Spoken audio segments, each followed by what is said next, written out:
இடங்களில் உபதேசிக்கவும் பிரசங்கிக்கவும் அவரிடம் விட்டு போனார். அத்தருணத்திலே காவல் இருந்த யோவான் கிறிஸ்துவின் கிரியைகளை குறித்து கேள்விப்பட்டு, காவலில் இருந்த யோவான் யாரு? இவ்வளவு பயங்கர சாட்சி கொடுத்த யோவான் தன் சீஷரில் 2 பேரை அழைத்து, வருகிறவர் நீர்தானா அல்லது வேறு ஒருவர் வர காத்திருக்க வேண்டுமா என்று அவரிடத்தில் கேட்கும்படி அனுப்பினார்.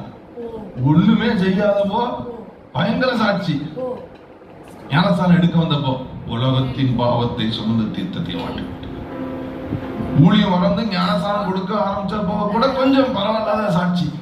பரலோகத்திலிருந்து கொடுக்கப்படாவிட்டால் எப்படி அது பெற முடியும்? இப்ப அடுத்த ஸ்டேஜ் ஊழியம் இன்னும் விருத்தி அடைந்து அற்புத அடையாளம் நடக்கிறது. எப்படி சொல்லிருக்கணும்? நான் அன்னைக்கே சொன்னேன்ல, உலகத்தை பாவத்தை சுமந்து தீர்க்கிற தேவ ஆட்டுக்குட்டி எனக்கு பின் வந்தாலும் எனக்கு முன் இருந்து இருக்கிறவர் இவர் பெரியவர், ஒரு பாதரட்சி மாற கூட அவருக்கு நான் பாத்திரம் சொன்னேன்ல, பாத்தியான்னு சொல்ல வேண்டிய யோவான் இப்பொழுது கேள்வி கேட்டு அனுப்புகிறான். வருகிறவர் நீர்தானா இல்ல வேறொருவர் வர காத்திருக்க வேண்டுமா?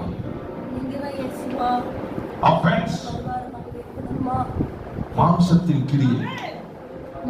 அடுத்தவருடைய வளர்ச்சியை பார்க்கும் பொழுது மாம்சத்தின் கிரியை. இது ஊழியக்காரர்கிட்ட இல்ல, குடும்பத்துக்குள்ள கூட வந்துடும்.